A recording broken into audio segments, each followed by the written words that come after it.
I need the lizard cure! Okay.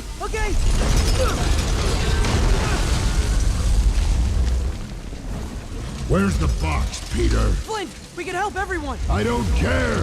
Hey guys, it's your boy Duel, here to talk about another Spider-Man video, and today we'll be talking about something that published on my timeline on Twitter, and this is going to be about Thomas Hayden Church returning as Sandman in a possible MCU Spider-Man project, potentially Spider-Man 4. As you guys know, Thomas Hayden Church, he made his debut in 2007 Spider-Man 3. He was playing Flint Marko. As we already know, 15 years later, Spider-Man No Way Home comes out, and he returns in No Way Home as the Sandman, obviously, and he comes back to fight Tom Holland, Tobey Maguire, and Andrew Garfield. So I guess he had an interview today with the Insider, and he was talking about discussions that he had with Kevin Feige and Amy Pascal, which, if you don't know, Kevin Feige and Amy Pascal is, Kevin Feige is the head of Marvel at Marvel Studios, and then Amy Pascal, she runs I think she's not a leader anymore, but she's one of the producers, I believe, of the Spider-Man films alongside Avi Arad. They had a conversation, and I'll throw the tweet up in the video, but pretty much he says that he had conversations with the possibility of Sandman coming into a future iteration of It, and by It, that is most likely a Spider-Man project, and I doubt this will be any sort of TV show or any Disney Plus. In fact, I don't think there's going to be any spin-offs on Disney Plus, but that's another subject. So I just want to talk about this interview for a minute. The last we saw Flint, he was transported back to his own universe thanks to Doctor Strange, rectifying the mess that was made by his own spell. According to Church, there may be more of his story to tell. I just want to say that Tobey Maguire has been said that he is open to returning as Spider-Man, and Andrew Garfield said he's been open to returning. Now, I have seen rumors that Andrew has stated that he would return in future projects, but the point of me bringing up the other two is that we've heard this story before, right? Is that they've talked to these actors and said, hey, you know, maybe we can have you come back down the line.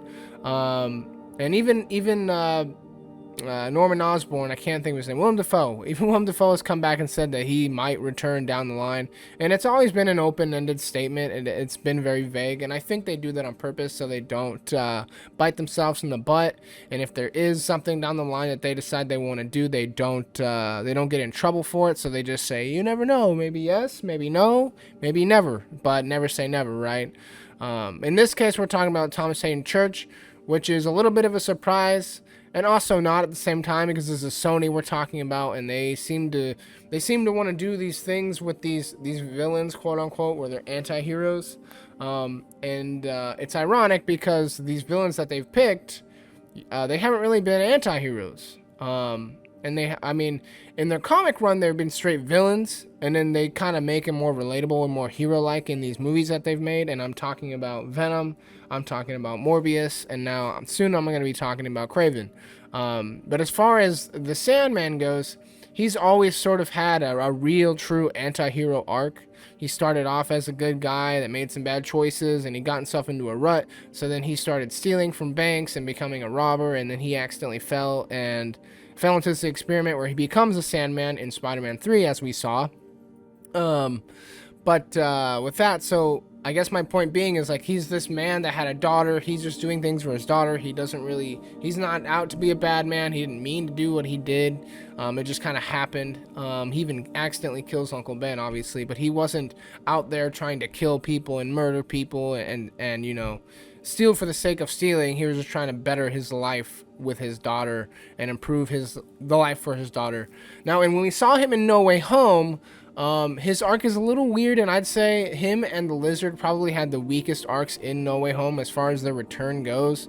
Like, he gets teleported to the 616 universe, aka the MCU, and it's like, you know, I don't belong here, I just need to get back to my daughter, let's go home.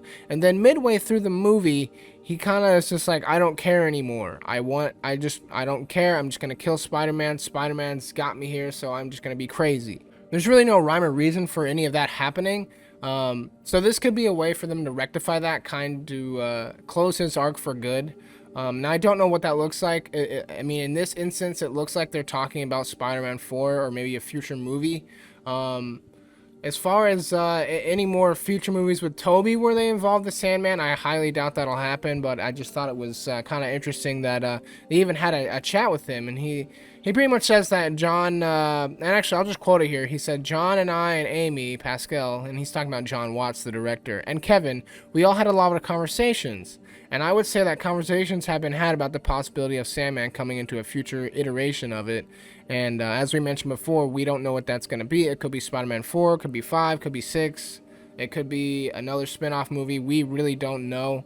I wouldn't mind seeing a movie where Sandman's arc gets kind of actually written well and done better. Because we don't really get to see his resolve. We don't really get to see much of the other villains resolve at all, but outside of Goblins, right? Which, even then, it's not really truly resolved. He just kind of goes back to the way he was before. But I can make a whole other video about talking about the other villains and their plot lines in No Way Home. So I don't wanna go off into a tangent. But that's about it. I thought that was kind of interesting. Out of all the villains that I'd expect to see more of. At least in Thomas's case, it was more Sandman returning, him coming back as the Sandman. I wouldn't, but you know what? Now that we've gotten Tobey and Andrew back, and now that we've got Deadpool 3 with Hugh Jackman returning, all these X-Men characters returning, Daredevil coming back, I'm not shocked by this now at all. It's not nearly as surprising. So anyway, let me know what you think. Leave a comment. And if you made it this far in the video, I just want to say thank you. And if you have a moment, please like and subscribe. It really helps out the channel a lot, and I deeply appreciate it. You don't have to, but it helps out the channel. So there's that. I'll be seeing you guys with more Spider-Man content. And remember, with great power comes great responsibility. I'm Dual Dire, and I'll see you guys in the next one. See ya.